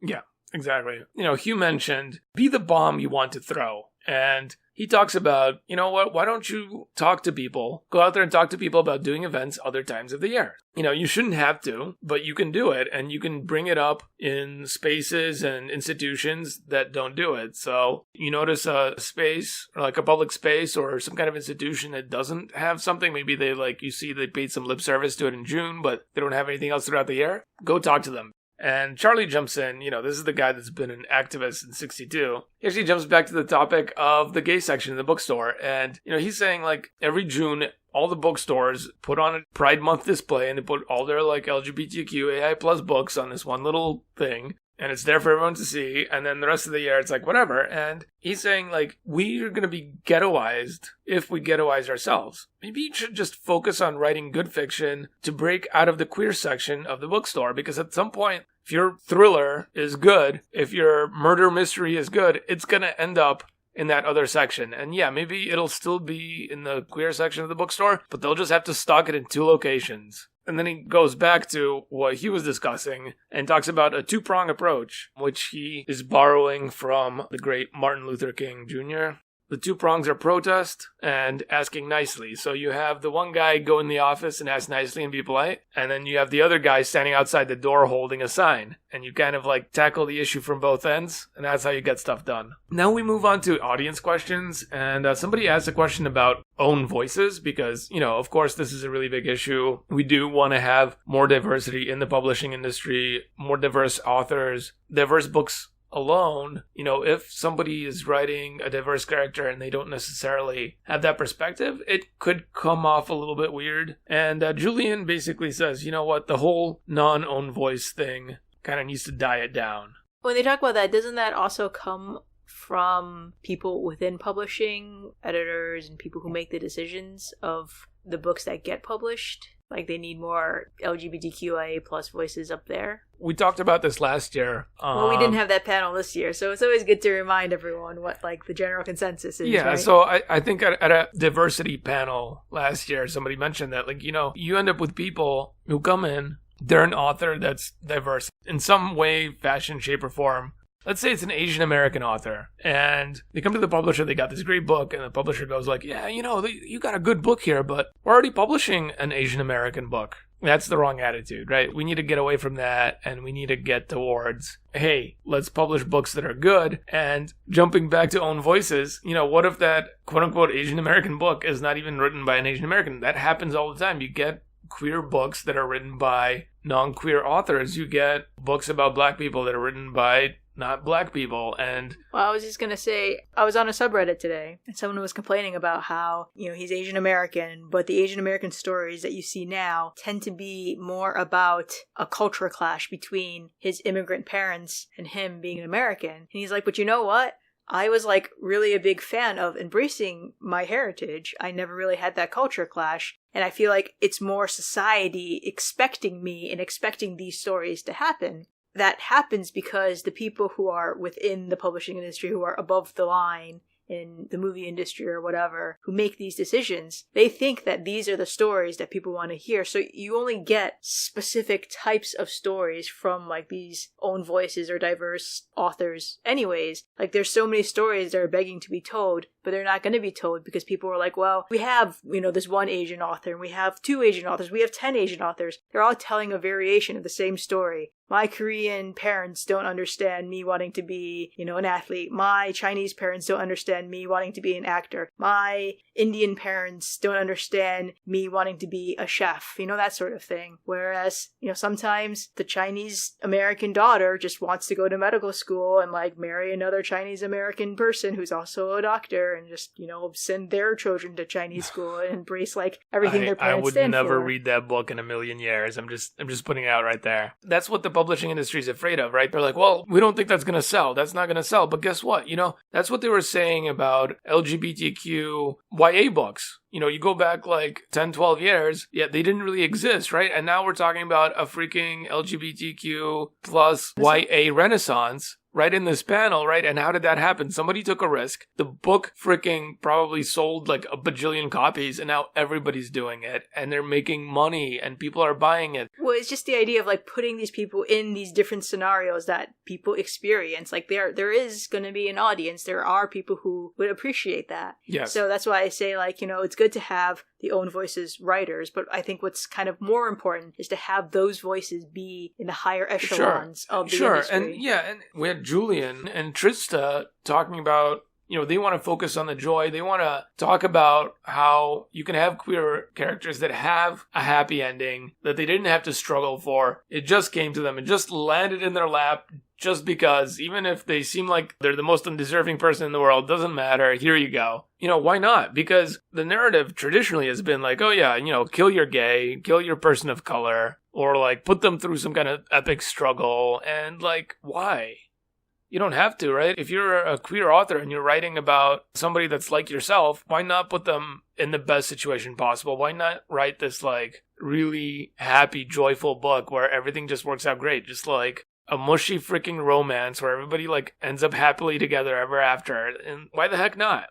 Just do it. And that seems to be the takeaway here. And that's going back to, like, let's get away from those old stereotypes, right? Because the straight cisgendered authors maybe just gonna just, like, go like, whatever, I'm just gonna kill this gay character. Well, it's sort of like how, there's a subreddit called Men Writing Women. And it's all about how, like, when men write women characters, they spend an inordinate amount of time talking about their breasts. That's what women are always like. Yes, that's exactly what women do. We just think about our breasts and, like, our boobiness and how, like, we function with our boobs every minute of every day. It's a lot of assumptions made by an author that's in one group that doesn't quite get something about the person that they're writing for. And that's very much true if you have a cis hetero author writing about someone who is trans or someone who is not hetero. That's definitely a good point. You know, when you're talking about non-owned voices, writers doing LGBTQ plus writing, it's almost like exploitative, right? They're saying, like, yeah, I don't really know your struggle. I don't really know where you're coming from, but I'm going to write this book and give me your money. It's almost kind of cynical. There was a panel, it was an interview that N.K. Jemisin and Ann Leckie had done with Pro Book Nerds. They had talked about, like, you don't have to necessarily be an Own Voices author if you do legitimate research. You talk to people within that community. You have a sensitivity reader. You do your due diligence. But the problem is a lot of authors don't. They think, well, I have friends who are gay or bi or trans or asexual or intersex or whatever, and I can write a book about it. But then they don't actually dig deeper and, like, talk to their friend about, like, certain things. They just go, oh, I know what I'm doing. Right, because if you do that, if you write a book and you don't do the research and you don't get the sensitivity readers and you don't put in the work, then what you're saying is, I am writing for people like me, and your experience reading the book doesn't matter. You're being the other. So, like, if I, a cisgendered, white, straight male, go like, oh yeah, I'm just gonna write this book with some, like, people of color and some, like, gays and lesbians, and I don't do any research, I have no idea, maybe, like, other straight, cisgendered, white males will go like, oh yeah, this is a great story, bro. But anybody from any of those communities is probably gonna see, like, giant, gaping plot holes and, like, inconsistencies and just, like, it's not gonna mesh with their own experience, and things will just feel wrong to them, and me just shrugging my shoulders at that is basically disrespectful. It's just saying, like, oh, well, your experience reading this book doesn't matter to me. I'm not writing it for you. You're not a valid reader to me, and whatever. That may have been acceptable in the publishing industry 100 years ago, but that's not acceptable today.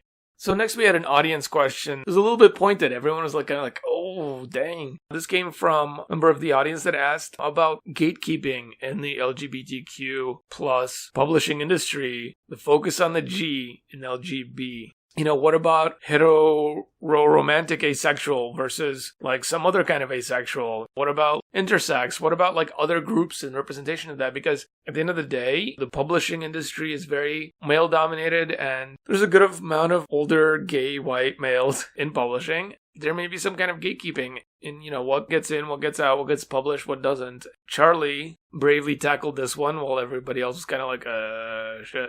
The panel wasn't called The Importance of LGBTQAI+, right? It was just called LGBTQ+.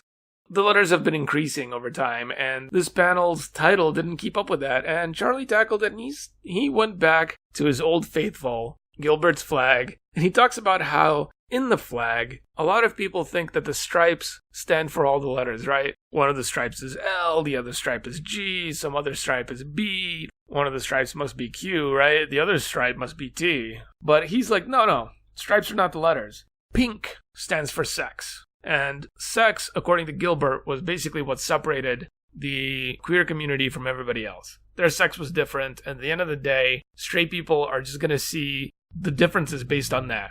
Your sex is different, and therefore you're other. And so pink stands for that. And all the other stripes, it's just a bunch of hippie stuff. Stuff like love and, like, togetherness and a bunch of 60s mumbo jumbo. So the whole point of that is you got to stick together on broad principles of acceptance. Everybody's included. All of the stripes are broad principles. This is what human rights are, kind of stuff. Like I mentioned earlier, he did add that lavender stripe for diversity, which, again, is a very broad principle. I'm looking up the pride flag right now on Wikipedia, It was originally created with 8 colors, but pink and turquoise were removed for production purposes, and since 1979 has consisted of 6 colored stripes. Red stands for life, orange stands for healing, yellow stands for sunlight, green stands for nature, blue stands for harmony and peace, purple and violet stands for spirit, and the removed colors pink stands for sexuality, and turquoise stood for art and magic. During the late 80s and early 90s, a black stripe was sometimes used to represent AIDS victims. Charlie kind of gave like a non-answer about like inclusiveness and how his buddy Gilbert was all about that. That was really not an answer to gatekeeping at all. That kind of concluded the panel. I think the next panel was very fitting because as Anna ended her first day with like one of the most useless panels of all time, I ended my last day with a panel that had so much potential, giving voice to the voiceless. This was a panel with 3 Black panelists that wrote books about the civil rights movement in the 60s, and unfortunately, this was a giant letdown because the moderator, Miranda Spigner-Sapin, was pretty bad at moderating. Now, I'm sure she's a very nice person, but her questions were just a bunch of like mumbled, jumbled, catchphrases. It was basically like a word salad of like diversity, inclusion, own voices. That's a real big letdown because I looked at the panelists and their history, and why don't you tell people who was on the panel? Yeah, so we had Sharon Robinson, who wrote a book about growing up during the civil rights movement. How as a 13-year-old she got involved. Well, she's also the daughter of Jackie Robinson.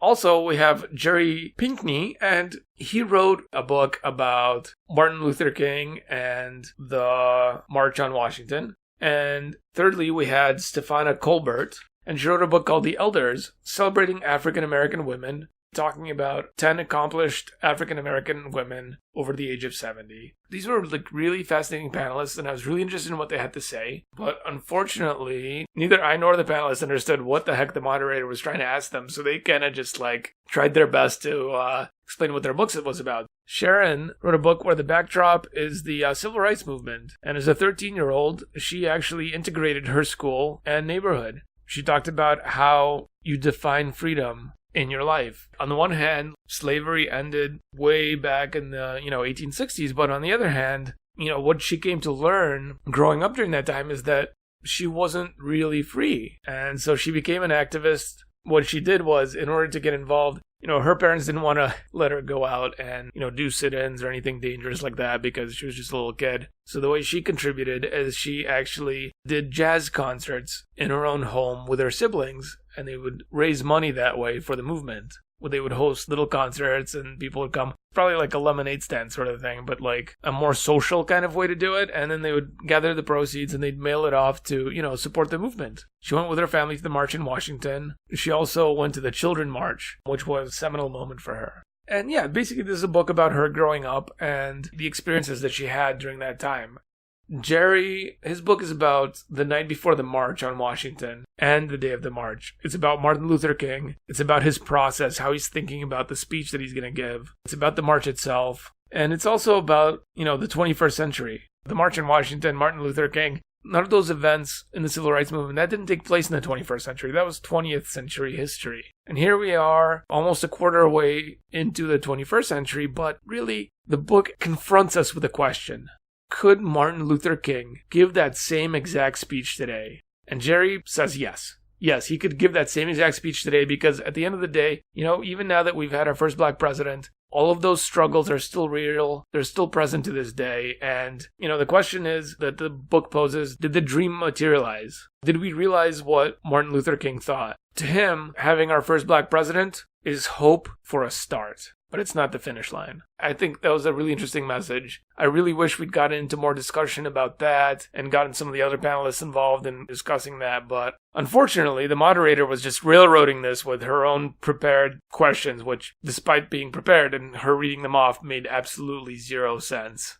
Stefana Colbert, who wrote The Elders. This is kind of going back to that same thing that Hugh was talking about in the previous panel about gay history, right, and LGBTQ history, and how a lot of this stuff, it doesn't get written into the mainstream cultural narrative. as these people die out, their story gets lost. And what she's saying is she wants to tell the stories of these amazing women that really made a huge difference. She's writing a story about women over 70, African-American women over 70 right now, but she's also going to write a book series. So the second book is going to be for African-American women between 45 and 69 years old, and so forth. There's going to be like 2 more books for like younger women and very young women. It's a history book. It's about bringing the other histories into the main narrative of history. It's about not forgetting these stories before it's too late. It's about getting these stories down before the people die. That was it for me. The moderator was terrible. I didn't get much else out of this panel. I really wish this was going to be different. Maybe they could have gotten Alison Stewart to moderate this. That would have been amazing. That would have been a really, really great panel. But unfortunately, they got this lady who, I guess she got